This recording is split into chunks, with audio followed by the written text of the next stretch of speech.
रब ताला उसके मुकाबले के लिए कोई ना कोई सलमान अजहरी जरूर पैदा कर देगा।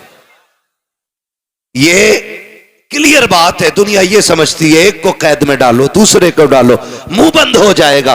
मैं कहता हूं इतनी बात समझ क्यों नहीं पाते हो? हमारी पूरी कौम को उठा के जेल में डाल दो मगर तब भी हम नबी की अजमत में पहरा देना नहीं छोड़ सकते, इसलिए कि सब कुछ हमारा नबी है, सब कुछ हमारा नबी है। तो बात हुजूर की आया करे ना तो कम से कम गैरत और हमीयत हमारी जिंदा होनी चाहिए, लगना चाहिए हुजूर के उम्मती बैठे। फिर अब जरा बताएं जिसको हुजूर से जितना प्यार है उतनी आवाज से दुरूद पाक पढ़ के सुनाएं। अल्लाहुम्मा सल्ली सय्यिदिना व शफीइना व नबीना मौलाना मुहम्मदिन मअदिनिल जूदी वल करम व आलिहि व अस्हाबिहि व बारिक व सल्लिम सलातु व सलामुन अलैका या रसूल अल्लाह सल्लल्लाहु तआला अलैहि वसल्लम। अल्लाह सबकी कोशिश कबूल फरमाए। इस बच्चे ने सबसे ज्यादा जोर से दुरूद पढ़ा, बहुत अच्छा लगा। अल्लाह इस महफिल के सदक़े इस बच्चे को और माँ बाप को इसके हुजूर के शहर की हाजिरी नसीब फरमाए। आमीन तो कह सकते हैं ना? अच्छा आप लोग खाली स्टैंड लगा के बैठे हैं, आप भी जलसे में ही है ना, आप भी बोल सकते हैं ना, है ना? जलसे ही में है ना? अगर हैं तो फिर जरा आप बोलें सुभान अल्लाह। अल्लाह करे आपकी आवाज भी आ जाए, है ना? मैं कई बार कह चुका हूं कि जब भी ये हम जाम लगाया करें ना तो इसको सामने ना रखा करें, थोड़ा सा डिस्टर्ब होता है। जो लोग सामने होते हैं ना उनसे कांटेक्ट करने में एक ताल्लुक जो बोलने वाले का और सुनने वाले का होना चाहिए ना, उसके बीच में कट होता है। आइंदा कहीं भी आप जाएं तो ये ख्याल रखें। अल्लाह ताला अपने हबीब के सदक़े में हमको हुजूर की करम की खैरात अता फरमाए। आज की ये अजीम महफिल मुझे जैसा कि बताया कमेटी वालों ने सरकार बगदाद रज़ी अल्लाह तआला अन्हु की ज़ात से मंसूब करके सजाई गई है। ऐसा ही है ना? ऐसा ही है ना? इतनी घूर के ना देखो, कुछ नहीं बिगाड़ सकते। मैं तुम्हारे ही इलाके का हूं, इमाम साहब नहीं हूं जो घुड़कियों में आ जाऊंगा। बोले जरा 11वीं शरीफ की निस्बत की महफिल है कि नहीं? 11वीं की है ना? और आज पहली तारीख हो गई है। तमाम ही अहले इस्लाम को रबीउल सानी की दिली मुबारकबाद। रबीउल अव्वल हुजूर की जात से मंसूब, रबीउल सानी सरकार बगदाद की जात से मंसूब।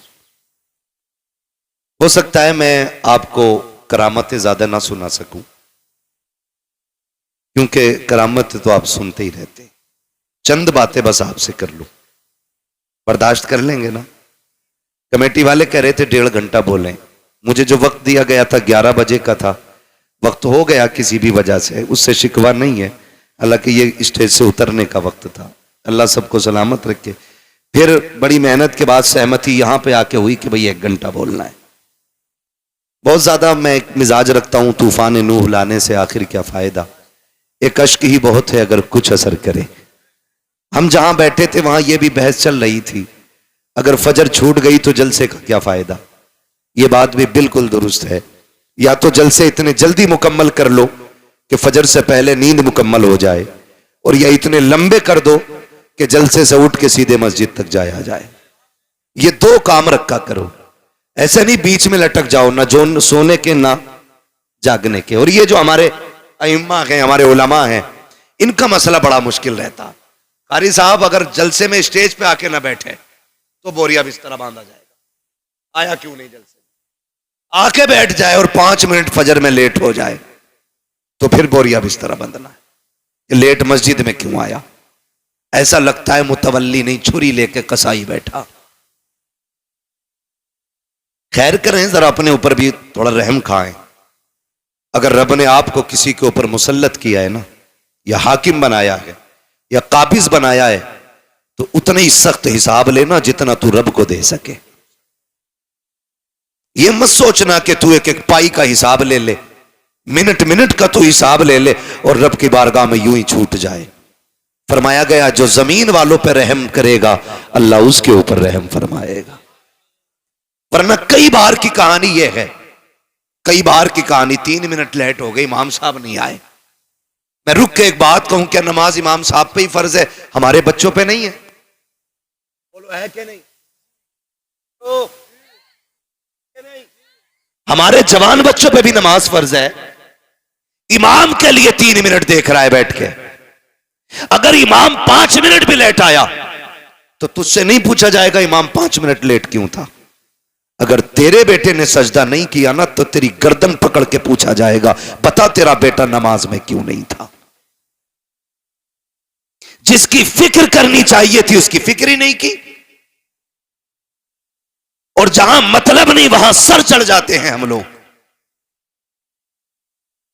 तो थोड़ा सा ये भी सिला रहमी का, वरना मैं पूरी जिम्मेदारी के साथ कहता हूं, खुदा की कसम, इमामों की बड़ी कुर्बानियां होती हैं। ये 7,000 10,000 धड़ी पे इमामत करने वाली कौम, पेट का दर्द ये काटे, बुखार में ये दम करे, चुड़ैले आ जाएं तो ये उतारे, भूत आ जाएं तो ये फूके, सांसें अटकने लगे तो कुरान ये सुनाए, दम ना निकले तो सूरह यासीन ये पढ़े, अगर टांगे अकड़ने लग जाए तो सूरह मुल्क ये पढ़ के सुनाए, बच्चा पैदा हो तो कान में अजान ये पढ़े, दुनिया से जाओ तो नमाज जनाजा ये पढ़ाएं, तीजा 10वां 40वें की फाता हो, तो सारी चीजों में ये शामिल रहते हैं। उसके बाद 3 लोग मुसल्ले पे बैठे रहते हैं, कब आएगा इमाम, कब आएगा इमाम। थोड़ा रहम करें, थोड़ा रहम करें। मैंने यहां तक देखा है इमामों ने 25-25 साल गांव के लिए कुर्बान कर दिए, और लेकिन जरा सी एक कोताही की बुनियाद पे हमारी मस्जिद का मुतवल्ली कान पकड़ के कहता, चलो जी तुमसे मतलब नहीं है, तुमसे अच्छे अच्छे पढ़े हैं वो भाई, इसने 25 साल तुम्हारे बीच गुजारे हैं, एक जानवर 10 साल आपके खूंटे पे रह जाता है, तुम्हें उससे प्यार हो जाता है, 10 महीने बकरा लेके बांध लेते हो, कुर्बानी पे कुर्बान करते वक्त आंसू आ जाते हैं। हम कितने बेहिस हो गए हैं, जिसने 25 साल हमारे बच्चों को कुरान पढ़ाया, हमारी कब्रों पे खड़े होकर के अजानें पढ़ी, हमारे मरने वालों के लिए कुरान पढ़ के सुनाया, 5 वक्त हमें रब की चौखट पे ले जाता रहा। आज 25 साल के बाद अगर कोताही हो गई है तो हमारे रवैये बदल जाते हैं, तेवर बदल जाते हैं, डर रब के अजाब से। अगर खता इससे हो गई है तू इसको माफ फरमा दे, मर के कब्र में आएगा खुदा तुझको माफ फरमा देगा।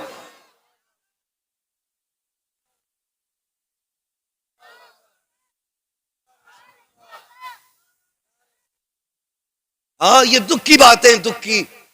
बदलो अपने रवैये। भाई इमाम है, घोड़ा नहीं है, लंगड़ा हो गया तो गोली मार दी।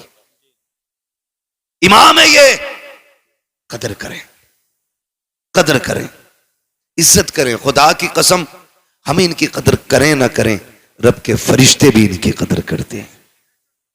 ये कौन है ये तो मर के पता चलेगा। आज खसाब हूं ना मैं, आज प्रधान हूं, आज टांग पे टांग रख के बैठता हूं, कोई बोल नहीं सकता सामने, मेरे सामने किसी की आवाज ऊंची नहीं होती है। आज के ये लहजे हैं, सारी अकल निकल जाएगी। जिस दिन मलाकुल मौत ने पंजा रख दिया उस वक्त सारे लहजे नीचे हो जाएंगे, सारी सांसें ठंडी हो जाएंगी। जो रखती रखती रहती है इसको हरकत देने वाला कोई नहीं मिलेगा। ओ मेरे भाई, आज जिंदगी दी है रब ने, अपनी जिंदगी का मुहासबा करें, बजाय इसके कि किसी और पे हम तोहमतें लगाएं, इल्जाम लगाएं, जलील ठहराएं। अपने आप के बारे में सोचो, और जब कभी गुनाह याद आ जाया करे, रात को मस्जिद का दरवाजा खुला है, जाके मुसल्ला बिछा दो, रो के रब को आवाज दो। वो तो इतना करीम है, तुम एक बार रहमान कहते हो, वो 70 बार तुम्हें या अब्दी कह के आवाज देता है। नारे तकबीर, नारे रिसालत, फैज़ाने बुजुर्गाने दीन, अल्लामा मुफ्ती हम्माद रजा साहिब किबला, सुभान अल्लाह। इसका ही को हल्का कर दें भाई, और आवाज बढ़ा दें, बात समझ में आनी चाहिए। मैं शबीना पढ़ने नहीं, मैं बात कहने आया हूं। जी जी, तवज्जो है सारे लोगों की? अल्लाह सलामत रखे। करेंगे इंशाअल्लाह। आवाज बढ़ाओ भाई ऑपरेटर साहब। करेंगे इंशाअल्लाह। ये सारी बातों पे कोशिश करें, और याद रखिएगा कभी कभी लड़ाई हो जाती है, भाई इमाम की रोटी मैं नहीं दूंगा, मैं थोड़ी जाता हूं मस्जिद जो रोटी दूं। तो ये जुमले जरा सोच समझ के बोला कर। अल्लाह सबको सबका मेहमान नहीं बनाता है, बेशक बेशक, सबका सबको मेहमान नहीं बनाता है, हर किसी के हिस्से में मेहमान नहीं होता। और याद रखिएगा, जो भी हम खाएंगे, एक दाना भी खाएंगे, कयामत में उसका हिसाब देना है। एक दाना भी अगर खाएंगे वो कई कई प्लेटें मार दे अल्लाह के करम से। दावत में अगर चला गया ना, खैरियत नहीं है फिर। आधा खाते हैं आधा। एक बाप जब बेटी की रुखसती के लिए रोटी का इंतजाम करता है ना, तो जब गोश्त तुलता हो ना, तब देखो उसे कितनी फिक्र होती है, कितनी फिक्र होती है। एक एक बोटी कम ना रह जाए, एक बोटी कम ना रह जाए। वो फेंकने वालों, थोड़ी गैरत करो। अगर अपने दस्तरखान पे ऐसी बोटियां फेंकते हो तो ठीक है, फिर मर्जी है, वरना हम औकात जानते फेंकने वालों की। अगर बीवी गोश्त का छीछड़ा छुटा के ना सईद अख्तर भाई फेंक दे तो उसके सर पे डंडा लेके खड़ा हो जाता है। हरामखोर पता नहीं 250 रुपए किलो का लाया हूं, तेरा 250 रुपए किलो का है। ये जो गरीब बाप बेटी के निकाह के लिए एक एक जिंदगी की पाई इकट्ठी करके खाना लगाता है, टेबल पे आधा खा के फेंक देते हो। खुदा की कसम सोच भी नहीं सकते हो उस बाप के कलेजे पे क्या गुजरती है जिसने जिंदगी भर की कमाई लगा करके खाने का इंतजाम किया है। कदर किया करो रोटियों की, इज्जत किया करो। अल्लाह अगर तुम्हें दे रहा है इसकी कदर करो, वरना मेरे नबी ने फरमाया रिस्क की इज्जत करना। अगर ये रूठा तो कभी जिंदगी में एक दाना तुम्हें मैसर नहीं हो सकता है। बेशक बेशक। बंद होने का जरिया ये नहीं है रोटी नहीं मिलेगी, पैदा होने बंद हो जाएंगे। अभी लगा है बीमारी खेतों में, पत्ते सूख गए। मैं भी बैठा था गांव में अपने, बातें होने लगी, बोले ईद को कोरोना। क्या हुआ भाई, ये कैसे हुआ है ना? ईद को कोरोना हो गया। क्या हुआ कि पत्ते सूख रहे हैं। 20 बीघे सूख गई, 30 बीघे सूख गई। मैंने कभी पिछले हफ्ते में आया था, तुम तो कह रहे थे मेरे खेत के जैसा किसी का खेत नहीं। उस टाइम पता क्या बात कही जा रही थी? उस टाइम कह रहे थे जो दवा मैंने डाली है ना किसी ने नहीं डाली। किसी का गन्ना ज्यादा काला तो कह रहा जो बीज मेरा है ना वो बीज है, किसी का ही नहीं। अब जब खड़ी खेती सूख गई, अब कह रहा कोरोना हो गया। भाई दवा नहीं है, क्या कुदरत की मार है ये? कोई दवा से ही ठीक ना हो रहा। मैंने कहा तू याद कर अपने लहजे, खुदा की कसम रज़्ज़ाक अल्लाह है। एक एक पौधे को उगाने वाला वो है, पौधे का दरख्त बनाने वाला वो है। ये उसी की कुदरत तो है। तुमने एक टुकड़ा गन्ने का मिट्टी के नीचे डाला, उसने जमीन का सीना चीर के एक कल्ला निकाला, कल्ले का पौधा बनाया, पौधे के पूरे मेढ़े बना दिए, उसकी कुदरत से ये फलता रहा। तुम कहते रहे ये दवाई का कमाल है, ये बीज का कमाल है, ये मेरी मेहनत का कमाल है। तुम्हें उस वक्त बिल्कुल ख्याल नहीं आया। खुदा की कसम जाओ दुनिया से जाकर के पूछ लो, बड़ा बड़ा साइंटिस्ट कह सकता है कि कोई भी खेती साए में नहीं हो सकती है। एक खेती को फलने के लिए अगर धूप की जरूरत पड़ती है तो चांद की चांदनी की भी जरूरत पड़ती है। अगर सख्त झोंकों की जरूरत पड़ती है तो नसीम सहर की भी जरूरत पड़ती है। एक पौधे को बहाल करने के लिए रब ने कितना बड़ा निजाम लगाया है। कभी सूरज से सुखाया गया, कभी चांद से भिगोया गया, कभी सख्त हवाओं से पानी निचोड़ा गया, कभी बादे सबा से पौधों का मुंह धुला गया। तुम ये कहते हो कि ये दवाई का कमाल है। नहीं, तुम्हें उस वक्त कहना था ये खुदा की कुदरत से हो रहा है। खुदा की कसम दवा डालता या ना डालता, ना कोरोना होता ना डरोना होता। अपनी खेती खुदा के हवाले कर दे, एक एक बीज अल्लाह तेरे घर तक हिफाजत से पहुंचा दे। नारे तकबीर, नारे रिसालत, नारे हैदरी। अल्लामा मुफ्ती हम्माद रजा साहिब किबला। बहुत अच्छा पैगाम है माशाल्लाह। करो कुछ, बहुत अच्छा, बहुत अल्लाह की कुदरत का इनकार ना करो। बेशक। फसल अच्छी हो तो क्या शुक्र है तेरा, ना कहो तो मालिक सब्र करता हूं। ये जो करोने हो रहे हैं ना, ये करोने इसलिए हो रहे हैं खेती में क्योंकि उशर कोई नहीं देता। आप लगा रहे 2.5 लाख का गन्ना हुआ और 2.5 लाख में अल्लाह का कितना ये ना बताएगा। जब हम उशर और ज़कात नहीं देंगे तो फसलें मारी जाएंगी। बेशक। बनी इसराइल का दौर है। एक नबी उस वक्त के पहाड़ पर थे। वो कहते हैं कि मैंने अचानक बादलों के अंदर से आवाज सुनी कोई कह रहा था चलो फलां के खेत को सैराब करो। वजह है ना, सुन रहे मेरी बात? अल्लाह करे ये बात आपकी समझ में आ जाए। हाँ, तो वो कहते हैं कि जब मैंने बादल से ये आवाज सुनी ना तो मैंने गौर किया ये जा किधर रहा। कहते हैं जहां मैं था वहां बादल बरसा और वहां से एक नाले की शक्ल में पानी चला। वो बयान करते हैं कि मैं पानी के साथ साथ चला, मैंने जाके देखा एक किसान अपने खेत में पानी भर रहा था। मैंने जो नाम सुना था, जो बादलों में नाम लिया गया था, फलां का खेत सैराब करना है, कहते मैंने उससे जाके पूछा तेरा नाम क्या? उसने वही नाम बताया। जब उसने वही नाम बताया तो मैंने उससे कहा यार बता नेकी कौन सी करके बैठा है, इबादत कौन सी की है? कहा क्यों? कहा ये बादल सिर्फ तेरे लिए बरसाया गया था। ये बनी इस्राइल के नबी कहते हैं, जो उस वक्त के नबी हैं, वो कहते उस वक्त के नबी थे। उन्होंने कहा, मैंने कहा यार बता नेकी कौन सी की है, कौन सी इबादत करके बैठा है जो तेरे लिए सिर्फ बादल बरसा है? उसकी आंख में आंसू आ गए। उसने कहा इबादत क्या करूंगा, मैं रब का गुनाहगार बंदा। कहा फिर ये बादल तेरे लिए क्यों बरसा, क्या अमल करता है? उसने कहा जब मेरी खेती तैयार हो जाती है, इससे जो भी पैदा होता है उसके मैं 3 हिस्से किया करता हूं। एक हिस्सा बच्चों पे खर्च करता हूं, एक हिस्सा अल्लाह की रजा के लिए गरीबों में तकसीम करता हूं, एक हिस्सा फसल में लगा देता हूं। अल्लाह अकबर। आवाज आई जो हमारे लिए गरीबों पे खर्च करता है उसकी फसलें मारी नहीं जाती हैं, अल्लाह उसके नसीब का पत्थरों से पैदा फरमा देता है। सुभान अल्लाह, सुभान अल्लाह, माशाअल्लाह। लेकिन हम अगर पड़ा हुआ मिल जाए ना तो माले गनीमत, रातों रात बटियां की बटियां साफ।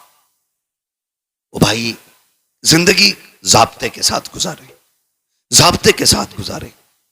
हम कुछ भी नहीं है और कोई औकात हमारी नहीं, सिर्फ इतनी है कि तेरे टुकड़ों पे पले गैर की ठोकर पे न डाल। बेशक झड़कियां खाएं कहां छोड़ के सदका तेरा। हम खुश भी है ना हुजूर के करम से, हुजूर के करम से। ये तो नसीब है हमारा कि हम हुजूर की उम्मत में पैदा हुए। और खुदा की कसम रसूल आजम भी हमारे हैं, बगदाद वाले गौसे आजम भी हमारे हैं, बगदाद वाले गौसे आजम भी हमारे हैं। आप तारीख का ये बाप पढ़ के तो देखें, दुनिया जानती है। कई बार ये सुना होगा, वाकया सुनाना मकसद नहीं, सिर्फ कुछ बताना चाहता हूं। सरकार गौस पाक के वालिद का नाम क्या है? सलामत रहो भाई, सलामत रहो।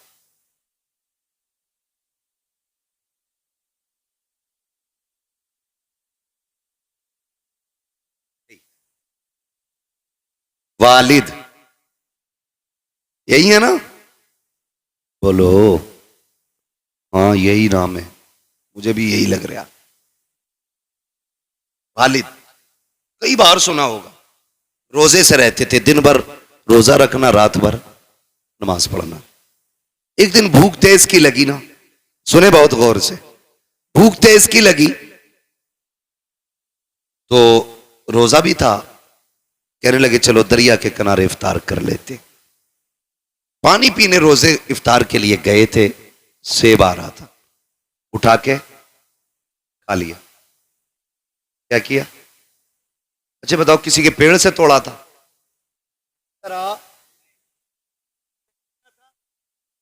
क्या मैं बहता हुआ आ रहा था, उठा के खा लिया। जैसे ही हलक के नीचे उतरा, फौरन दिल ने सवाल किया। दिल ने कहा, अबू साले, अगर रब ने कयामत में पूछ लिया कि जो सेब खाया था मालिक से भी पूछा था कि नहीं, जवाब क्या देना है? कांप गए, घबरा गए।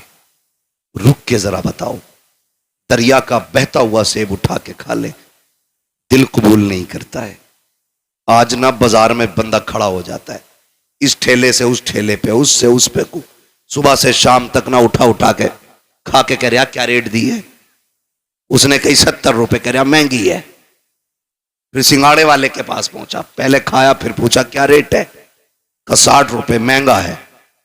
ऐसी पूरे बाजार में घूम फिर के ठलुआ बंदा पेट भर लेता है। हल्दी लगी ना फिटकरी, रंग चोखा आ गया भाई। शाम को आया सीना चौड़ा करके, ओ भाई हराम के लुकमों से बच, हलाल के लुकमे खा। आज औलाद जूता लेके बाप के आगे खड़ी है, तो इसमें जिम्मेदार औलाद नहीं, बाप भी जिम्मेदार है। अगर तुम्हारा बेटा तुम्हारे सामने जूता लेके खड़ा है तो फिर लुक्मे तलाश करो, कहां से खिलाए थे, क्या खिलाया था बच्चों को। इसलिए कि अगर लुक्मे हलाल के होते हैं तो औलाद मां बाप की फर्माबरदार होती है। यह ख्याल रखिएगा मेरी बात का। हराम के लुक्मे नस्लें तबाह कर देते हैं। देर नहीं लगती है ना मैंड पे चलने। हम लोग अक्सर खेत में घूमने वाले लोग, इसलिए इस लेवल से मैं बात कर रहा हूं। बारी मारी सूत के किसी के खेत में गुजर जाओ, धान के धोरा पूरा ही साफ है, एक बाल में धान नहीं मिलेगा। अब वो करना कुछ नहीं है, चार खाएगा बाकी। याद रखना हिसाब देना पड़ेगा इसका, और हिसाब इतना सख्त होगा, पूछा जाएगा जो तूने दाना चबाया था वो कितना खाया था, और जो छिलका फेंका था वो कहां फेंका था किसका, किसकी जमीन में डाला। देखने में कोई औकात है धान के छिलके की, मगर हिसाब इतना सख्त होना है। लेकिन हमें डर नहीं लगता, अरे देखा जाएगा, देखा जाएगा, कम कोई नहीं है। बाट देख लो, बेच रहा है ना तो 900 ग्राम तोल लिया, खरीद रहा तो 1 किलो 100 ग्राम डंडी मार के ले रहा। कपड़ा अगर नाप रहा है तो 10 सेंटीमीटर कम है, वो कह रहा जी इतने में ही आया है। और अगर कह दो छोटा रह गया तो सुकड़ गया होगा।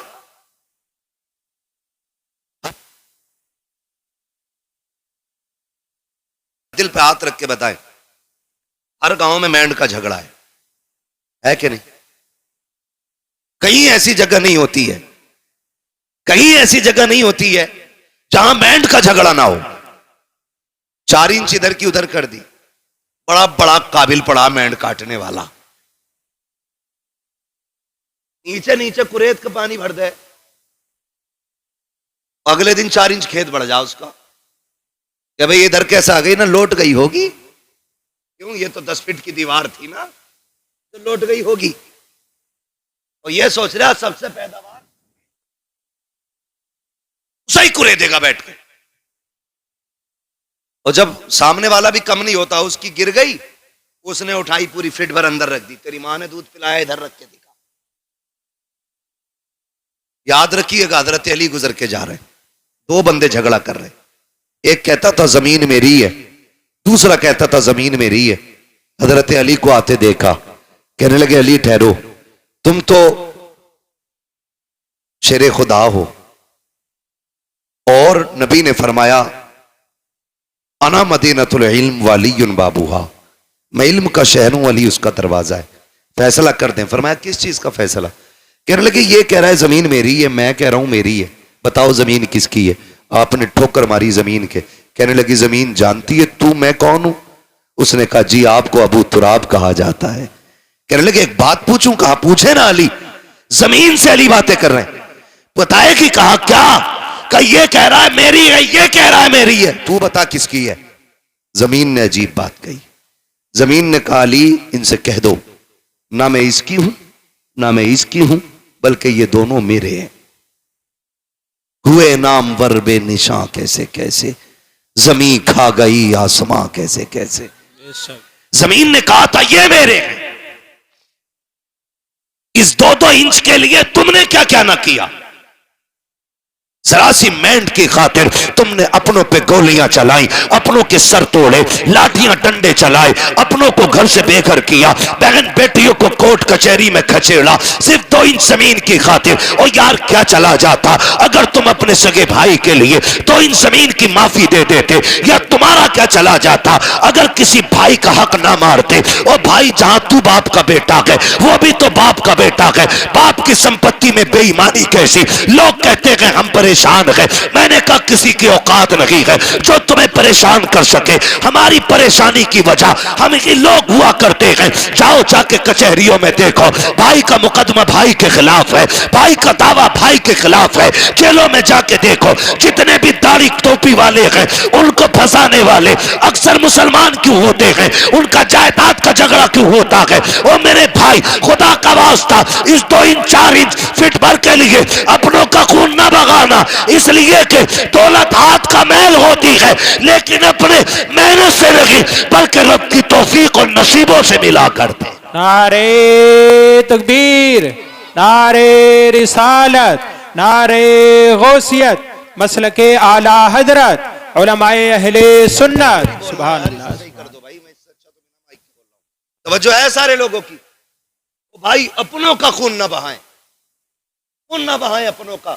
और तुम जिसके लिए अपने का गला काट रहे हो ना, ये तुम्हारे साथ कब्र में नहीं जानी है। लेके गया है कोई? गया है कोई लेके? कोई नहीं। खाली हाथ आना है, खाली हाथ जाना है। खाली हाथ जाना है। जब आए थे मुट्ठियां बंद थी, और जब जाओगे ये खुली हो जाएंगी, खुली हो जाएंगी, खुली हो जाएंगी। सिकंदर जिसने आधी दुनिया फतह कर ली थी, और उसको पूरी दुनिया का बादशाह कहा जाता है। क्यों? क्योंकि जिस स्पीड से वो दुनिया फतह कर रहा था, अगर जिंदगी साथ दे देती पूरी दुनिया फतह करता वो। जानते हो, चलते चलते रास्ते में सांप ने काटा, जहर फैला, बिस्तर पे लेट गया। तबीबों ने इलाज किया, इलाज होते होते एक दिन तबीबों ने हाथ उठा दिए। तबीबों ने कहा, ये बादशाह अब आखिरी लम्हात आ गए, बचोगे नहीं। उसने कहा, कितना वक्त है? कहा, बस चंद सांसें हैं। उसने कहा, क्या मैं यहां से अपने वतन नहीं जा सकता? उन्होंने कहा, नहीं, अभी इतनी मोहलत नहीं है तुम अपने वतन जा सको। तब सिकंदर ने कहा था, मेरे पास बहुत दौलत है, जाओ जाकर के ऐलान कर दो मेरी सारी दौलत कोई ले ले और इतनी सांसें दे दे कि मैं अपने मुल्क में जाके मर सकूं। तो सबने कहा था, बादशाह सारी कायनात लेकर के कोई तुझे एक सांस नहीं दे सकता। उसने कहा, फिर दौलत किस काम की? कहा, लोगों मैं मर जाऊं, मेरे हाथ कफन से निकाल देना। कहा, किस लिए? ताकि दुनिया को बता दूं ये दौलत इतनी बेवफा है, तुम्हारा ही काम नहीं आनी है। हाथ निकाल देना ताकि दुनिया दौलत को सब कुछ न समझे, दुनिया जान ले सिकंदर खाली हाथ आया था, खाली हाथ गया। नारे तकबीर, नारे रिसालत, नारे गौसियत, मसलके आला हजरत अल्लामा मुफ्ती हम्माद रजा साहिब किबला। सुभान अल्लाह। बहुत अच्छा पैगाम। ओ भाई, ये किसी के साथ नहीं गई है, और यह के बाद दीगरे सब की बारी है। आज मेरी है, कल आपकी बारी है। लोग कहते हैं हम उसे छोड़ के आए कब्रिस्तान। औकात क्या तुम छोड़ के आए? वो तुम्हें लेके गया था कब्रिस्तान तक। वो जो जनाजे में लेटा है ना, वो तुम्हें लेके गया था। वो गड्ढा दिखा के लाया है, उसने कब्र दिखाई है, उसने मिट्टी दिखाई है, उसने तख्ते दिखाए हैं, उसने अंधेरा घर दिखाया है। उसने कहा, मैं तो चल दिया, तू इसकी तैयारी करके आना, तू इसकी तैयारी करके आना। लोग समझ बैठे हैं कि नहीं नहीं जी, जो भी है ऊपर ही ऊपर है। नहीं, असल मामला नीचे का है, असल मामला नीचे का है। हलाल की दौलत इकट्ठा करना बच्चों के लिए। यह दुनिया बड़ी बेवफा है। मर के देखो, अगर बाप करोड़ों भी छोड़ के गया है ना, तो बेटों ने सोने के सिक्के नहीं दिए मस्जिद में। यह नहीं सोचा मेरे अब्बा ने मेहनत से कमाई थी, लाओ इसे ही बख्शवा लिया जाए। सोचा ही नहीं।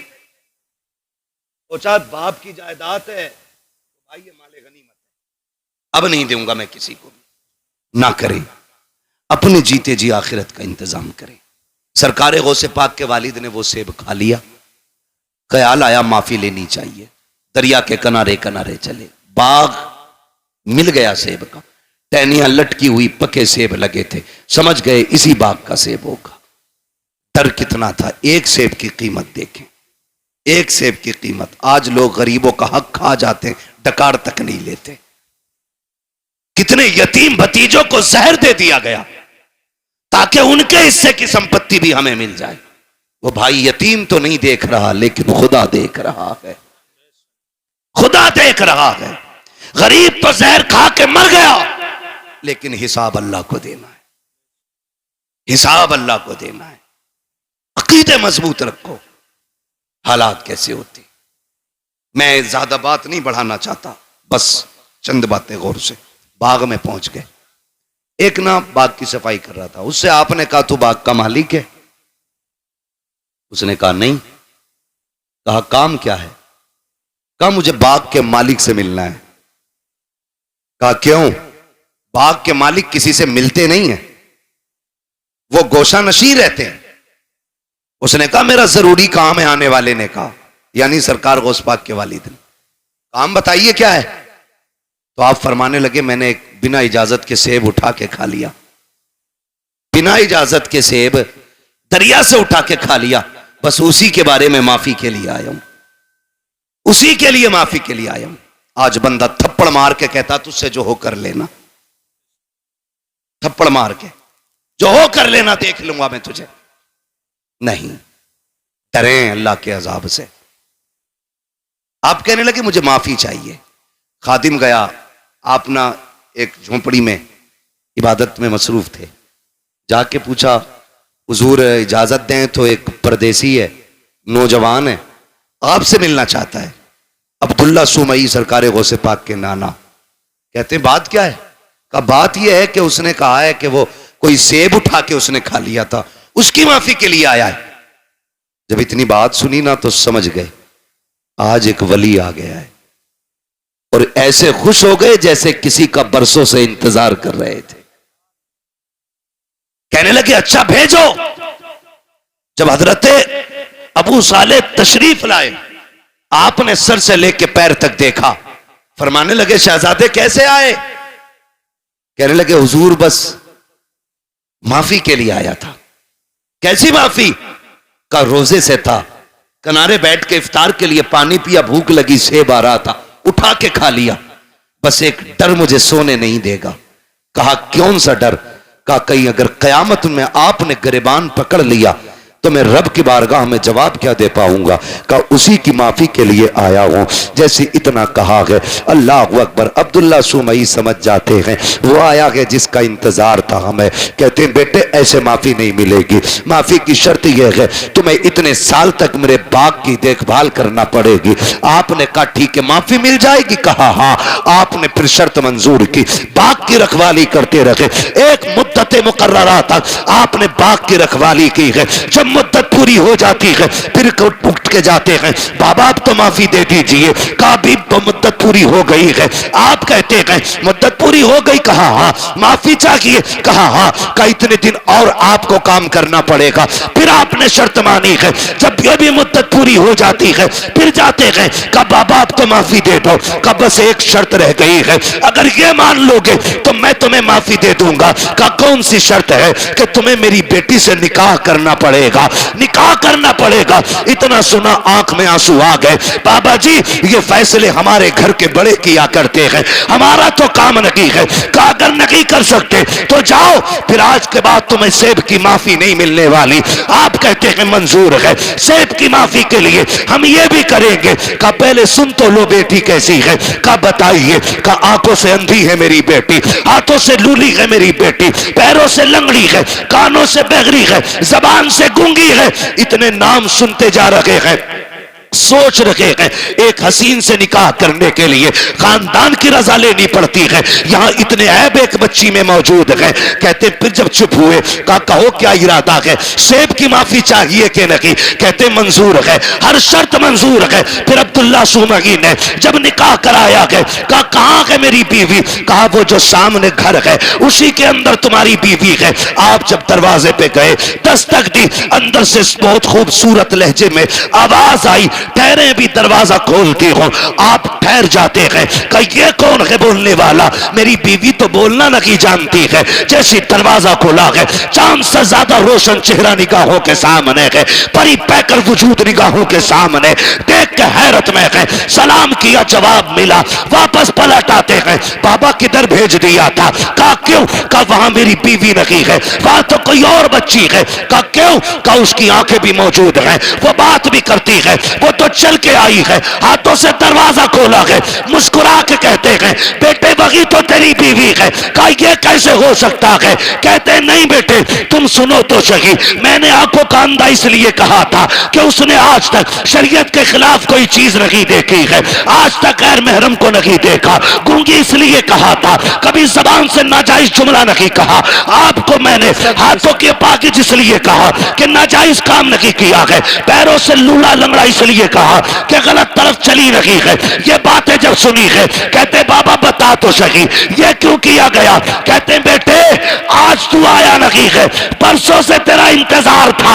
मैंने कहा था मालिक बेटी शान वाली दी है, बेटा कहां मिलेगा। कहा बाग में है, हम लेके आएंगे, उसको पहले आजमा लेना, फिर इंतजार के साथ तू उसका निकाह कर देना। कहते ये जो मैंने काम कराया है तुझसे मजदूरी नहीं ली है, कीमत नहीं ली है, आजमा लगा था देखूं ये मेरी बेटी के लिए सही है कि नहीं। कहा तेरे तकवे ने बता दिया मेरी बेटी के लिए इस वक्त जमीन पे तुझसे ज्यादा बेहतर कोई हो ही नहीं सकता है। नारे तकबीर, नारे रिसालत, नारे गौसियत, फैजाने गौसे आजम, फैजाने बुजुर्गाने दीन। सुभान अल्लाह। एक सेब के लिए अनदेखे में कह रहे हैं मुझे लूली भी पसंद है, लंगड़ी भी पसंद है। आज तो सगा बेटा अब्बा से कह देता, अब्बा कहता मैंने फला जगह रिश्ता कर दिया, बेटा कहता मुंह बंद रखो, लड़की मैं खुद देखूंगा। हाँ मैं खुद देखूंगा। अब्बा के मुंह का थूक सूख जाता है ये सुन करके, तू देखेगा भाई। हाँ तुम क्या जानो, तुम हो ओल्ड मॉडल, हम हैं न्यू मॉडल, तुम पुराने दौर की सोच रखने वाले। अब तुम्हें क्या पता औरत आज के दौर में कैसी होनी चाहिए। मैं नौजवानों तुम्हें मशवरा देके जा रहा हूं, मुफ्त में बेहतर मशवरा बताऊं। जब भी निकाह करना मां बाप की मर्जी से निकाह करना, बुरा ना मानना। 3 घंटे नाली पे बैठ के बात करके कह रहा नहीं मुझे पता लड़की कैसी होनी चाहिए, तमाम मच्छर खा गए खुजाते खुजाते पागल कुत्ते की तरह खुजा रहा है। अब्बा से कह रहा मुझे पता है कैसी होनी चाहिए, तुम्हें नहीं पता। अरे इसने 40 साल एक औरत के साथ गुजारे, ये जानता क्या अच्छाई होती है उसमें क्या बुराई होनी चाहिए, और तू 3 घंटे फोन पे चिपक के कह रहा मुझे पता है। सुन भाई अगर तुझे 3 घंटे में पता हो तो हमें तेरा भी अंजाम पता है। 6 महीने नहीं गुजरेंगे, या तो तलाक का तोहफा उसके सर पे होगा या मर्डर करके तू फ्रिज में रख चुका होगा। इसलिए आपसे गुजारिश है रिश्ता करें तो बुजुर्गों की मर्जी के साथ करें। इसलिए कि अगर 1% कमी रिश्ते में होती भी है ना तो उस कमी को मां बाप की दुआएं पूरा कर दिया करती हैं, उस कमी को मां बाप की दुआएं पूरी कर दिया करती हैं। अभी अपनी मर्जी नहीं लगानी है कि भाई मैं अपनी मर्जी से निकाह करूंगा, मेहनत से बाप पालता है। आज हम पूछते हैं ना क्या किया अब्बा ने, औलाद आगे आई तो पता चला बाप का किरदार क्या था। आज जब बेटे ने उंगली थाम के कहा ना अब्बा मेले में जाना है तो पता चला कि बाप ने हमें कैसे पाला था। माफ कीजिएगा बाप गरीबी की दौर में कंधे पे बैठा के मेले लेके जाता था, आज बाइक होते हुए हम अपने बाप का बोझ हॉस्पिटल तक नहीं ढो सकते। काय की इंसानियत है हमारे अंदर। अपना सगा बाप गर्मी के मौसम में तेरे मेरे पेड़ के नीचे टाइम काटता है और हम बीवियों के साथ ऐसी फ्रिज कूलर में, और कह रहा मौलवी तावीज दे दे बरकत हो जाए। देख तेरी बरकत रोडों पे फिर रही है, तेरी बरकत पेड़ों के नीचे है।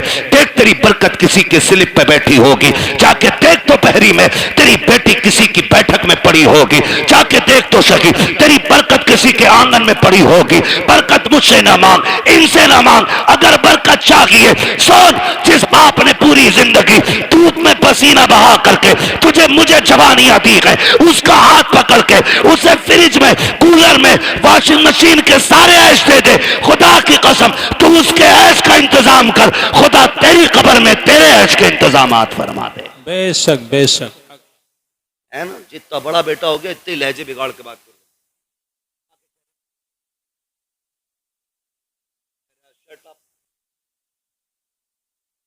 4 इंग्लिश के बोल आ गए ना, अपने अब्बा से कह रहा शट अप, क्यों बेवकूफ हो तुम, मेहमान कैसे बैठाए जाते, बाहर जाइए मैं देख लूंगा अपने मेहमानों।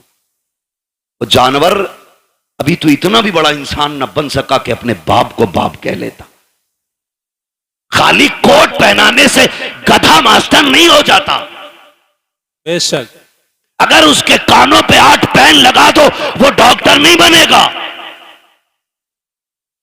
खुदा की कसम इंसानियत अगर इंसान के अंदर है ना तो वह 1000 शैतान डॉक्टरों पे भारी होता है।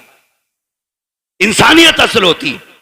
और वो तरक्की पे लानत जो हमें अपनों का बेअदब बना दे, ये भी याद रखिएगा, जो हमें अपनों से दूर कर दे। लानत ऐसी तरक्की पे, लानत ऐसी कामयाबी पे जो हमें बाप का गुस्ताख बनाए।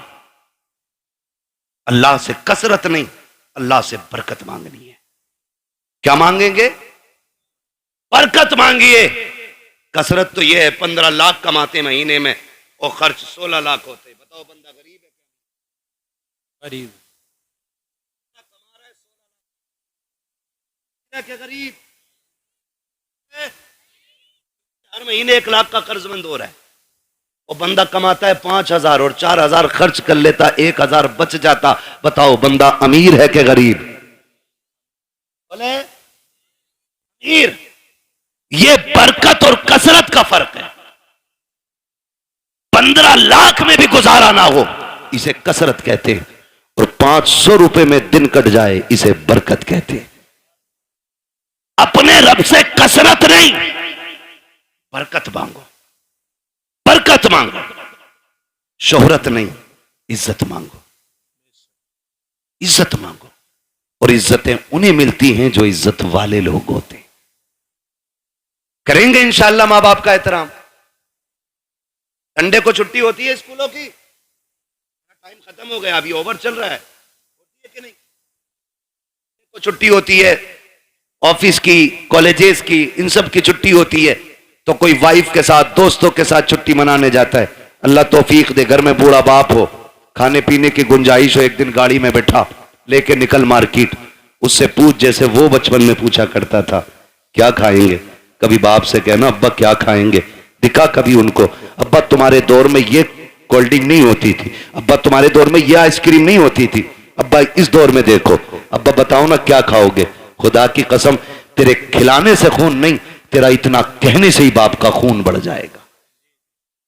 इतना कह देने से बाप का खून बढ़ जाएगा। खाली कहो अब्बा खाना क्या है। रोज कहते हो ना, बेटे बता क्या पकेगा, रोज पूछते हैं हम, कहती है ना क्या बनना है, पूछ ले बच्चों से। बच्चे कहते हैं चिकन खाना, मटन खाना, ये फ्राई वो फ्राई। हम ये कहते हैं, कभी माँ बाप को बैठा के कहे अब्बा आज तुम बताओ क्या बनेगा, आज जो तुम कहोगे वो पकाया जाएगा। कभी उनकी मर्जी से भी खिलाओ, कभी उनकी मर्जी से बनाओ। और बीवी से कहते सुन, बहुत सुनी है, हर जगह अपनी चलाई हमने, लेकिन आज के बाद हमारे माँ बाप की चलनी है। इनकी मर्जी से पकेगा, जो ये कहेंगे वो खिलाया जाएगा। खुदा की कसम मैं समझता हूं 50% दवाएं बंद हो जाएंगी अगर औलाद बाप के साथ ये रवैया इख्तियार कर ले। एक टूटा हुआ इंसान, एक बिछड़ा हुआ इंसान, एक जंगल में खोया हुआ इंसान किसकी तलाश करता है? एक सच्चे हम सफर की, एक हमदर्द की, एक ऐसे शख्स की जो उसका दुख सुन सके। बाप उसी खोए हुए इंसान की तरह है बुढ़ापे में,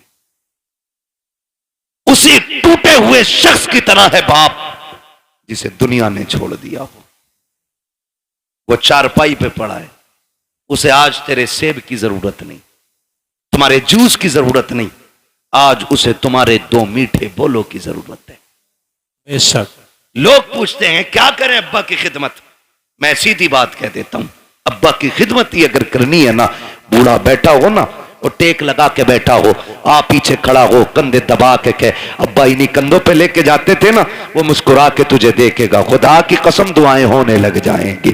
तू कभी कंधे दबा उसके, कभी तलवों में बैठ, कभी उसके गले में हाथ डाल। यारों के साथ तो खड़े हो जाते हो, बगल में बगल डाल के खड़े हो जाते हो, यूं भी लिपटा लेते हो, यूं भी पकड़ लेते हो। कभी बाप के कंधे पे हाथ रख के कहे अब्बा बताओ ना जिंदगी का कोई मंजर तुम्हें याद है कि नहीं, बताओ तुमने जवानी में कौन सा बड़ा कारनामा किया था। खुदा की कसम देखना जो ऐसे सिमट के बैठा होता है, जब बच्चे कहते हैं अब्बा बताओ जवानी का, फिर वो यूं होके बैठ के कहता है सुन जब मेरी उम्र 25 साल थी मैंने ये कारनामा अंजाम दिया था, जब मैं 30 साल का हुआ मैंने ये कारनामा अंजाम दिया। और जब बात तारीफ की आए वाह वाह कह के उसका हौसला बढ़ाता जा और ये कहता जा अब्बा ये तेरा जिगर था जो तूने किया है, ये तेरा हौसला था जो तूने किया है, अब्बा हमसे तेरी तरह नहीं होगा।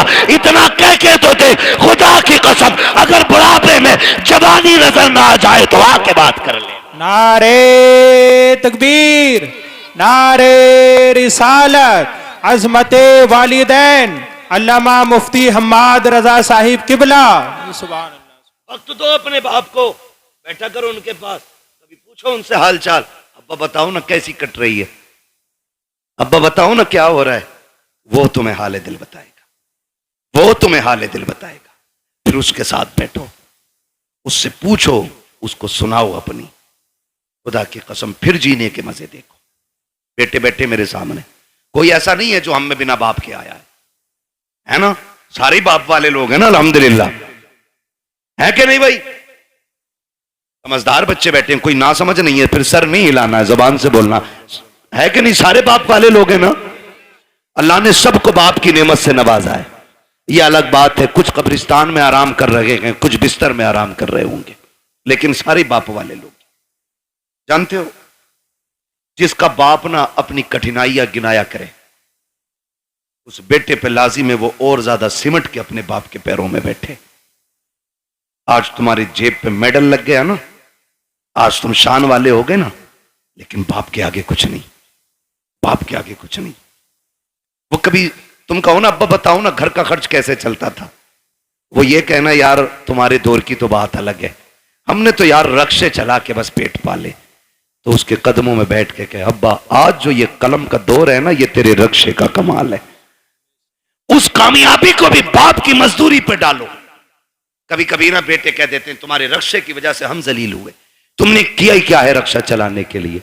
ओ भाई, जब बाप पसीने में डूब के घर आए ना मजदूरी का पैसा लेके, और पसीने में कपड़े भीगे हों, उसे मजदूर कह के जलील न कर, उसका हाथ पकड़ के कह अब्बा एहसान है कि तू हमें पाल रहा है, शुक्र है तेरे कपड़े मेहनत के पसीने में तो भीगे हैं, लेकिन किसी के हराम के खून में भीगे हुए नहीं हैं। तूने हमें चटनी के, हमें पसीने की कमाई की चटनी खिलाई है, हराम के मुर्गे नहीं खिलाए हैं। ये उससे कह खुदा की कसम, आज उसने 1 रुपए मेहनत की है, कल वो तेरे लिए 1.5 रुपया मेहनत करके लेके आए। लेकिन हम ना निकम्मे हो गए, हमने बाप की मेहनत पे पानी फेर दिया। और याद रखिएगा, मैं आपको बता दूं, लोग पूछते हैं वजीफा वजीफा, एक सीधा सा वजीफा, वली बनना चाहते हो तो माँ बाप से दुआएं लिया करो। वली बनना चाहते हो तो माँ बाप से दुआएं लिया करो। माँ बाप दुआएं कर दें तो अल्लाह बच्चों को वली बना दिया करता है। बच्चों को अल्लाह, लगे ना आप लोग, पहले मना कर रहा था 1.5 घंटे। माँ बाप की दुआओं से अल्लाह बच्चों को जोर से वली वली बना देता है। ये माँ बाप की दुआएं होती हैं। जो हम 10 साल के सजदों से नहीं पाते ना, वो माँ के 2 आंसू दे देते, 2 आंसू दे देते। फर्क है, लेने वाला होना चाहिए, लेने वाला होना चाहिए। इनके कदमों में बैठो, इनकी जूतियां उठाओ। हम कितने भी बड़े हो जाएं, माँ बाप से बड़े नहीं हो सकते। सरकारे बगदाद पढ़ें आप तारीख, जाने लगे, माँ ने क्या कहा, बेटे अब्दुल कादिर जा रहे हो? जी अम्मी। का जरा हाथ में हाथ तो दो। का लो, हाथ में हाथ दिया। कहने लगी बेटे वादा करके जा, कभी झूठ नहीं बोलेगा। खुदा की कसम, ये माँ की जबान थी, झूठ नहीं बोलेगा। माँ वादा करता हूं, ना आज तक बोला है ना आज के बाद कभी झूठ बोलूंगा। ये वादा आज इसलिए लिया गया, अब तक तो माँ के सामने थे, अब माँ की नजरों से ओझल हो रहे थे। माँ वादा ले रही है। एक झूठ कितनी बुराई के दरवाजे खोलता है। ये सरकार गौस पाक की अम्मी का वादा बता रहा है कि सबसे बड़ा वादा लिया, अब्दुल कादिर झूठ ना बोलना। ये वादा लेके चले, चोरों ने पकड़ा, लूटा सबको। आपके पास भी आया, छानबीन की, नहीं मिला, चला गया। बादशाह ने पूछा जो डाकू का सरदार था, सब कुछ ले आए? कहा हाँ। कहा कोई बचा तो नहीं? एक ने कहा एक बच्चा बचा है, हमने तलाश किया तो कुछ नहीं है, लेकिन वो बता रहा उस पर 40 सिक्के सोने के, हमने सारे छान लिए। उसने कहा बुला के लाओ। सरकार गौस पाक तशरीफ लाए। डाकुओं के सरदार ने कहा बेटे क्या है तुम्हारे पास? कहा सोने के सिक्के। कहा कितने? कहा 40। कहा किधर? कहा मेरी मां ने मेरी सदरी में सिल दिए थे, सदरी का बंद तोड़ा गया, सिक्के खन खन गिरे। डाकुओं का सरदार क्या कहता है, बेटे झूठ बोल के बचा सकते थे। मेरे गौसे पाक क्या कहते, मैं घर से चला था तो मेरी मां ने वादा लिया था कि झूठ नहीं बोलना है। अगर मैं झूठ बोल देता पैसे बच जाते, लेकिन मां से किया हुआ वादा तो टूट जाता ना। गौस पाक फरमाते हैं कि ऐसे 40,000 सिक्के कुर्बान, लेकिन मां से किया हुआ वादा नहीं तोड़ा जाएगा। अल्लाह मां से किया हुआ वादा नहीं तोड़ा जाएगा। जैसे इतनी बात कही है, डाकुओं के सरदार ने तोड़ के कहा था, शहजादे बता तो सही किस खानदान से ताल्लुक रखता है। फरमाते मैं मुस्तफा के खानदान से ताल्लुक रखता हूं, मैं हसनी हुसैनी सैयद हूं।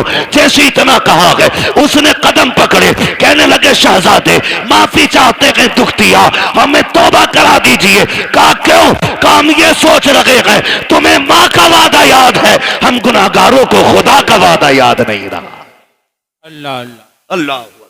अल्लाह। सरकारों से पाक कराई डाकुओं के सरदार को। तो जो पीछे वाले लोग थे ना, मुक्तदी उसके, कहते हैं जब पीर साहब जन्नत में जाएंगे तो फिर हम भी तो जाएंगे।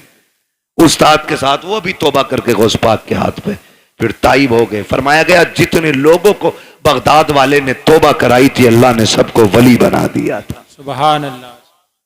सबको वली बना दिया था। ये शान सरकार गौसे पाक की है। तो मेरे भाई, मां मां होती है, चाहे वो गौसे पाक की मां क्यों ना हो। मां तो मां है, चाहे मेरे नबी की मां क्यों ना हो। क्या आका ने नहीं कहा काश मेरी मां होती, मैं मस्जिद नबी के मुसल्ले पे होता, वो हुजरे के अंदर होती, कहते मैं नमाज पढ़ाता होता, सूरे फाता की तिलावत करता होता, धीरे से पर्दा सरकता, अंदर से मेरी मां की आवाज आती, बेटा मोहम्मद मेरी बात सुन जा। आका फरमाते हैं सहाबा नमाज तोड़ देता, मुसल्ला छोड़ देता, दौड़ के मां के पास चला जाता।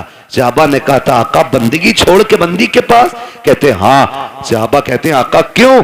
कहते हैं इसलिए कि जब मां राजी होती है तभी खुदा राजी होता है। बेशक। जब मां राजी होती है तभी खुदा राजी होता है। कोशिश ये करनी है अपने माँ बाप की खिदमत। इंशाअल्लाह। इन कड़वी बातों को सुनकर मैं जन्नत बांटने नहीं आया ना, और मैं बांट भी नहीं सकता। मेरे बाप की नहीं, जन्नत रसूल पाक की है। हर उस शख्स को जन्नत मिलेगी जिसे मुस्तफा चाहेंगे, और मुस्तफा उसे चाहेंगे जो मुस्तफा को चाहेगा। हाँ, इसलिए मेरी गुजारिश आपसे है रवैये दुरुस्त करें, अपने लहजे अच्छे करें, हराम के लुकमों से बचें, हलाल की तरफ बढ़ें। कोशिश ये करें कि हम जब तक जिंदा रहेंगे अपनी जरूरतें अपने रब की बारगाह में पेश करेंगे। हमारा रब हमारी जरूरतें सुनेगा। वही सुनने वाला है, वही देखने वाला है, वही देने वाला है। अगर दुआएं कबूल नहीं होती हैं, आसान तरीका मेरे इमाम ने बताया। कहते हैं वही रब है जिसने तुझको हमतन करम बनाया, हमें भीख मांगने को तेरा आस्था बताया। तुझे हमद है खुदाया, तुझे हमद है खुदाया, वो कवारी पाके मरियम व नफख्तु फीह का दम है अजब निशान आजम, मगर आमिना का जाया वही सबसे अफजल आया, वही सबसे अफजल आया। वो भाई नौजवानों, बच्चों, बुजुर्गों, मुसीबत आ जाए हराम की तरफ हाथ नहीं बढ़ाना है, अपने रहमान की तरफ हाथ बढ़ाना है, अपने रब की तरफ हाथ बढ़ाना है। अगर थक जाए, आफतों से घिर के बैठ जाए तो फिर बेबस नहीं होना है, फिर करीम रब को आवाज देना। फिर देखना तुझे पुकारने में देर लगेगी, उसकी तरफ से मदद को आने में देर नहीं लगती है। बेशक। मदद को आने में देर नहीं लगती है। लेकिन रवैया ही उल्टा, पेट में दर्द उठेगा कह रहा हाय मैया, मैया आ गई तो कह रहा हाय डॉक्टर।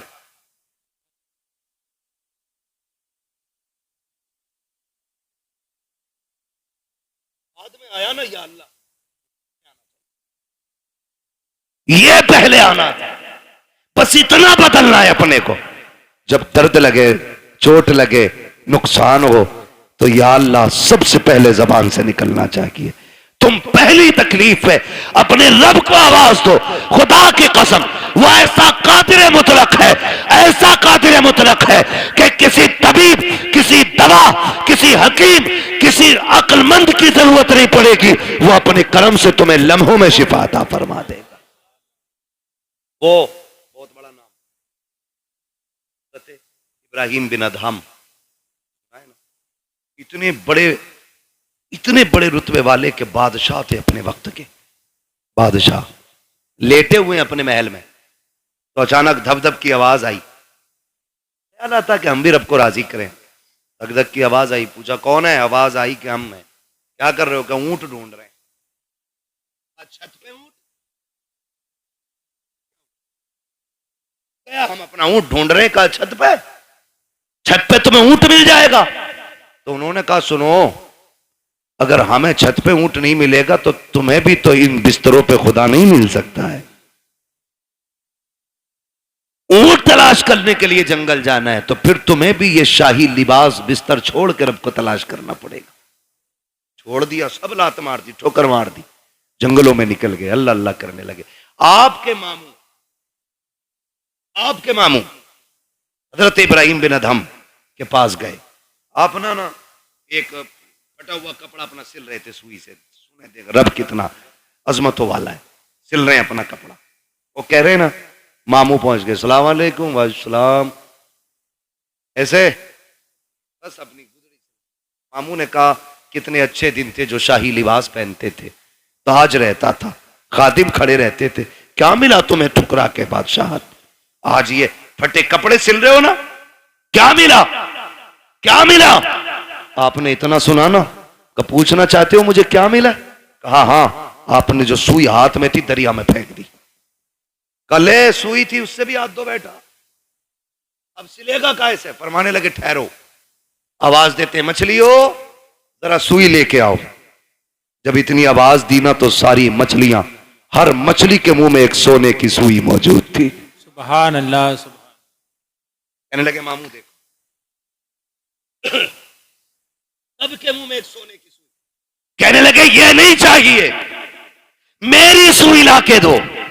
एक मछली आपकी सुई लेके आई, उसमें धागा भी मौजूद था। आपने फरमाया हाँ यही मेरी सुई है। कहने लगे सुनो, जब तख्त पर बैठता था तो सिर्फ जमीन के चलने फिरने समझने वालों पे हुकूमत थी। जब से रब का हो गया हूं कायनात मेरी हो गई है।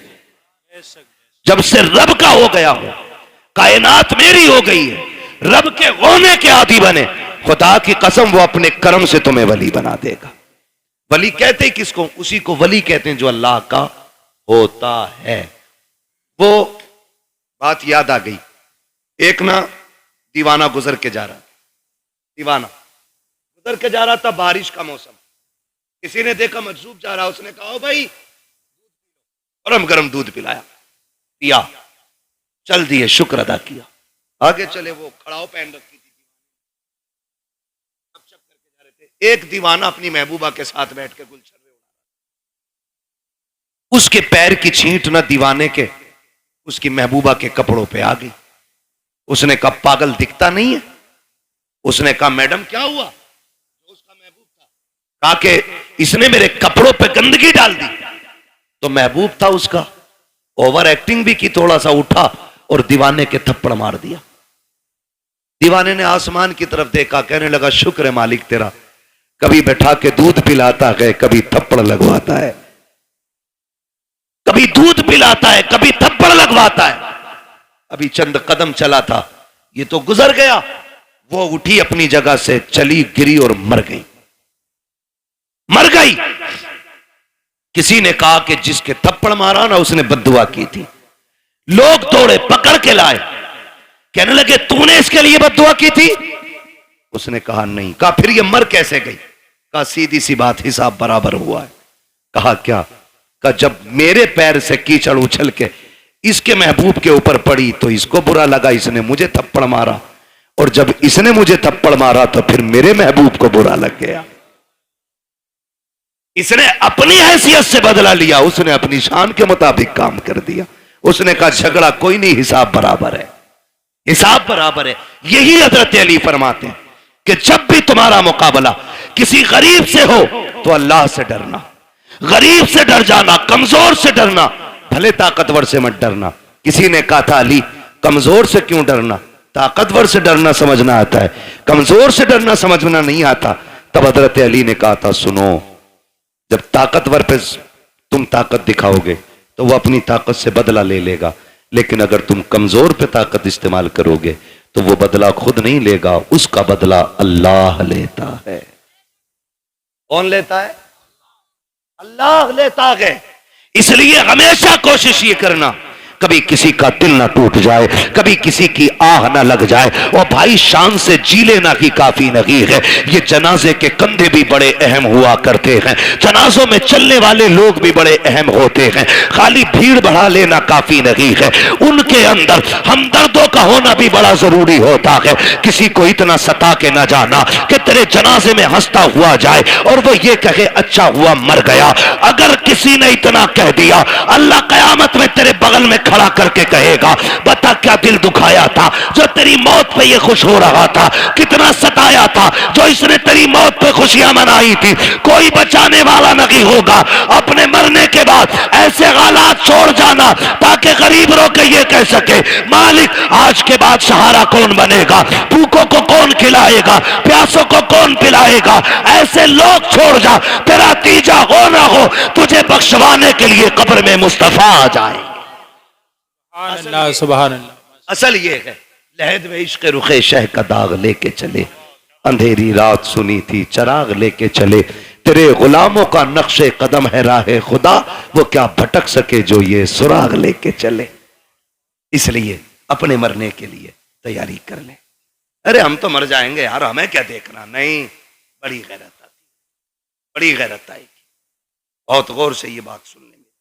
कई बार ऐसा होता, अब्बा की कब्र पे खड़े होकर बेटा कहता भाई मेरे अब्बा ने किसी के पैसे लिए तो बता दो, मैं दे दूंगा, मैं दे दूंगा। अब्बा की कब्र पे खड़े होकर भाई मैं इस माइक की वजह से अपनी रोटेशन पे नहीं बोल पा रहा हूं, शजरा तो कतई नहीं पढ़ पाऊंगा इस पे, बिना माइक के पढ़ दूं। तो माइक जो है ना, जब मैं अपनी ताकत में आ रहा हूं तो ये बिल्कुल दबा दे रहा है। बस ये डिस्टर्ब हो रहा है ना इसमें, वो उनकी कमी नहीं, थोड़ा मशीनरी ऐसी है, आपने थोड़ा सा ज्यादा ही सस्ता कर लिया है ना। जब जलसा बड़ा किया करो ना तो सेटिंग सही नहीं हो पाई शायद इसकी। मैं अपनी खुद रोटेशन पे जिस ले में मैं बात बोलता हूं वो बोल ही नहीं पा रहा हूं। थोड़ी देर बोलता हूं आपको ही समझ आना बंद हो जाती है ना, है ना। बस तवज्जो करने थोड़ा सा, जरा बोल दें सुभान अल्लाह। मैंने क्या बात कही अभी आपसे? अपने जनाजे में ऐसे लोग छोड़ के जाना जो तेरे मरने के बाद तेरे ना होने का एहसास करें, तो जिंदगी जिंदगी है। तेरे जाने पे अगर किसी ने जश्न मनाया तो फिर कोई जिंदगी जिंदगी नहीं। कई बार होता अब्बा की कब्र पे खड़े होकर बेटा कहता मेरे अब्बा ने किसी का कुछ लिया हो तो भैया तो मांग लो या माफ कर दो, है ना। बता तेरे अब्बा ने जो एक नाली के ऊपर एक गरीब के थप्पड़ मारा था उसका हिसाब कौन देगा? जो एक गरीबान का गरीब का गरीबान पकड़ के बाप ने धक्का दे के कहा था औकात क्या है तेरी, तो तुम्हें क्या लगता आज बेटे की माफी से बाप माफ हो जाएगा? जब बाप की कब्र पे खड़े होके बेटा कहता है अगर किसी का मुझ पे हक हो मेरे बाप पे आके ले ले, तो मेरे भाई कोई बेटा नहीं दे पाएगा। जब बेटा कहता मशीयत का नकीब कहता है आज तेरी माफी से इसकी माफी नहीं होनी है, हमने बार बार इसको डराया था, बार बार इसको बताया था कब्र में आना है, आज ही आ चुका है, अब तेरी माफी से इसका कुछ नहीं होने वाला है। आज हम इससे एक एक बात का गिन गिन के हिसाब लेंगे। फिर कब्र के अंदर रखा जाता है। खुदा की कसम बेटे बिरयानी खाते होते हैं, यार बिरयानी उड़ाते होते हैं, उस वक्त बाप पे मुश्किल की घड़ियां होती है। और मेरे नौजवानों अपनी जिंदगी में किसी का हक खा के ना जाना, किसी का लेके ना जाना, इस इंतजार में मत जाना कि बेटा माफी मांग लेगा, नस्ल चुका देगी। किसी के चुकाने से कुछ नहीं होगा। अगर दिल दुखाया है जीते जी माफी मांग लो, अगर बंदा माफ कर देगा तो खुदा भी माफ फरमा दे। बेशक बेशक, ये लाजिम है हम सबके लिए। आखिरत की तैयारी जरूरी नहीं है बुढ़ापे में मौत आए। हमने जवानों के जनाजे उठाए, हमने 10 साल के बच्चों के जनाजे उठाए, हमने 6 माह के बच्चों के जनाजे देखे। आज हमारी उम्रें 35, 40, 50 हो गई। हमने तो कोई इतना बड़ा अलग से सजदा नहीं किया था, जो उसने इतनी लंबी उम्र का तोहफा दे दिया। वो हमें भी तो 6 महीने पे मार सकता था, हमें भी तो 8 साल की उम्र में खत्म कर सकता था, हमें माँ के पेट से मुर्दा पैदा कर सकता था। लेकिन एहसान है उसने जिंदगी दी है तो इसका एहसान मानो। इस जिंदगी का कर्ज ये है कि लम्हा लम्हा अपने रब को याद करो, सांस सांस मुस्तफा पे दुरूद पढ़ो और ये ऐलान कर दो तुम्हें जाना तुम्हें माना, ना रखा गैर से काम, लिल्लाहिल हम्द में दुनिया से मुसलमान गया। ठीक है जी, मेरी बात मुकम्मल हो गई है। अल्लाह बुजुर्गों का सदका अता फरमाए। भाइयों की फरमाइश है शजरा पढ़ दूं। ऑपरेटर साहब से गुजारिश है शजरा पढ़ना है, थोड़ा सा इसको आवाज दे दो अगर है इसमें तो, वरना तो फिर इसे उठा के ले जाके रख लो, मैं बिना माइक के पढ़ लेता हूं। जरा बोल दो सुभान अल्लाह जोर से। पुलिस पकड़ के न ले जाए, इसका बोलो। कभी तो ऐसा लगता है कि हम इसमें नहीं बोले मर जाएंगे। अगर महफिल में मौत आ भी गई ना तो सुने, वो कहा था किसी ने, तेरे दामने करम में जिसे नींद आ गई है, जो फना न होगी ऐसी उसे जिंदगी मिली है ना। यहां मरने वाले भी इंशाअल्लाह मदीने में जाके आंख खोलेंगे। पहली बात तो मदरसा है, हुजूर का घर है, फिर हुजूर की महफिल है ना। हुजूर की महफिल में आंख लग जाए और ख्वाब आता है ना तो फिर हुजूर ही तशरीफ लाया करते, हुजूर ही तशरीफ लाते। जरा बोल दे मचल के सुभान अल्लाह। सुभान अल्लाह। गए भाई जो जबरदस्ती खाना खिलाने कह रहे थे, है नहीं है सारे लोग अभी गए तो नहीं है ना कमेटी वाले। अल्लाह आपको सलामत रखे। आपको साथ देना है। जब मैं हाथ का इशारा करूं ना तो समझ जाना मौलवी सांस लेना चाह रहा। बात सही रहती है साहब। कारी यूनुस साहब, हाँ जब मौलवी इशारा करे समझ लो मौलवी